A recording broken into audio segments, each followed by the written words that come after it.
بسم اللہ الرحمن الرحیم۔ سوال یہ ہے کہ سفر حج سے پہلے کیا آداب ہیں؟ سفر حج ہو یا نہ ہو، کسی بھی عبادت سے پہلے یہ دیکھنا ضروری ہے کہ میری توحید کیسی ہے۔ اللہ تبارک و تعالی فرماتے ہیں، اے نبی صلی اللہ علیہ وسلم، وَلَقَدْ أُوحِيَ إِلَيْكَ وَإِلَى الَّذِينَ مِن قَبْلِكَ لَئِنْ أَشْرَكْتَ لَيَحْبَطَنَّ عَمَلُكَ وَلَتَكُونَنَّ مِنَ الْخَاسِرِينَ۔ میں نے آپ کی طرف وحی کی ہے اور آپ سے پہلے تمام انبیاء کی طرف وحی کی تھی کہ اگر شرک کیا تو میں سارے اعمال نیکیاں ضائع کر دوں گا۔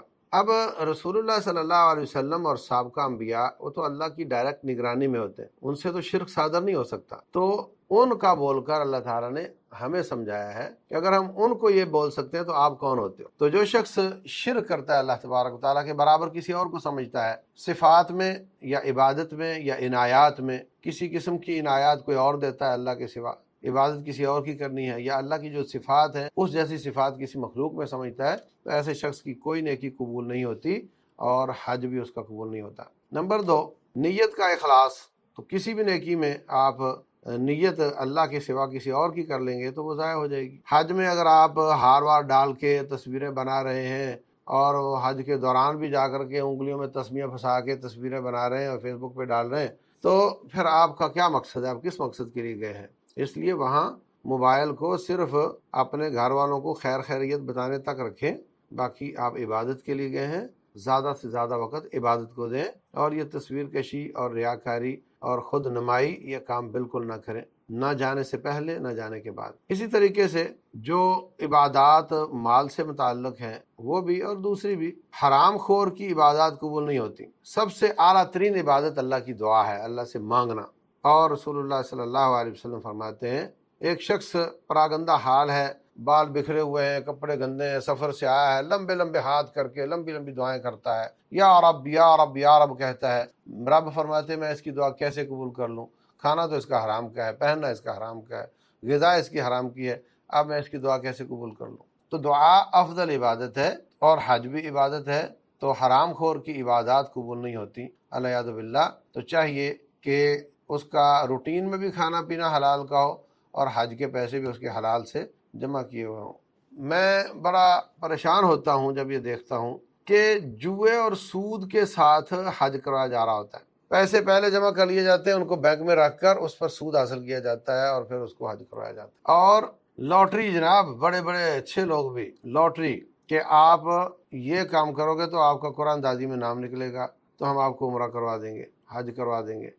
لاٹری تو جوئے کی شکل ہے، اگر اس پہ آپ کی طرف سے کوئی محنت یا پیسہ پے کیا جاتا ہے تو اگر آپ میرے پمپ سے تیل خریدیں گے تو آپ کو کوپن ملے گا، تو ظاہر سی بات آپ باقی پمپ چھوڑ کے اسپیشل اس پہ آ رہے ہیں، پے کر رہے ہیں۔ تو اگر تو ایسا ہو کہ روٹین میں آپ وہیں سے تیل لیتے ہیں، اسی دکان سے آپ سامان لیتے ہیں اور اس نے کوپن بنا دیا تو الگ بات ہے، لیکن آپ اسپیشل یہ کام کرتے ہیں تو آپ نے پے کیا اور اس کی بنیاد پر آپ کو عمرہ کروایا گیا۔ بعض کہتے ہیں جی اتنی ویب سائٹ کلک کر دو، تو یہ دھوکہ ہے بھائی، یہ دھوکہ ہے، فراڈ ہے۔ یہ کلک کرنا، وہ ویڈیو دیکھنا، اس پر آپ کو عمرہ ملے گا، یہ جوئے اور فراڈ پر عمرہ ہو رہا ہے۔ تو حلال کے پیسوں سے عمرہ ہونا چاہیے، یہ بھی ادب آداب کا حصہ ہے۔ اسی طریقے سے آپ جب حج کے لیے گھر سے نکلتے ہیں تو مل ملا کر نکلتے ہیں، اپنے معاملات صاف کر لیتے ہیں، ناراضگیاں ختم کر لیتے ہیں، معافی تلافی کر لیتے ہیں، بہت اچھی بات ہے۔ اور جب گھر سے نکلنا ہے، قدم باہر گیا تو بازار جانے کی دعا پڑھیں، گاڑی پہ بیٹھے تو گاڑی میں بیٹھنے کی دعا پڑھیں، سفر شروع ہوا تو سفر کی دعائیں ہیں وہ پڑھیں، اور یہ سب اگرچہ کامن چیزیں ہیں لیکن حج کے ساتھ بھی، وہ بھی چونکہ سفر ہے تو یہ بھی اس سے پہلے کرنے کے کام ہیں۔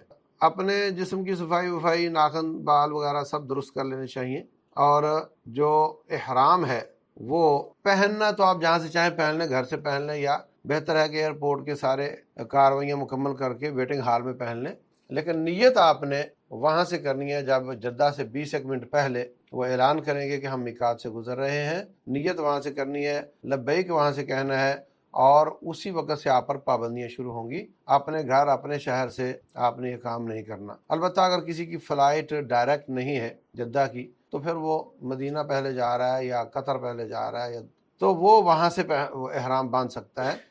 جو ڈائریکٹ جا رہا ہے وہ احرام کے کپڑے تو پہن لے، لیکن نیت اس وقت کرے جب جہاز میں اعلان کیا جائے گا۔ واللہ تعالی اعلم۔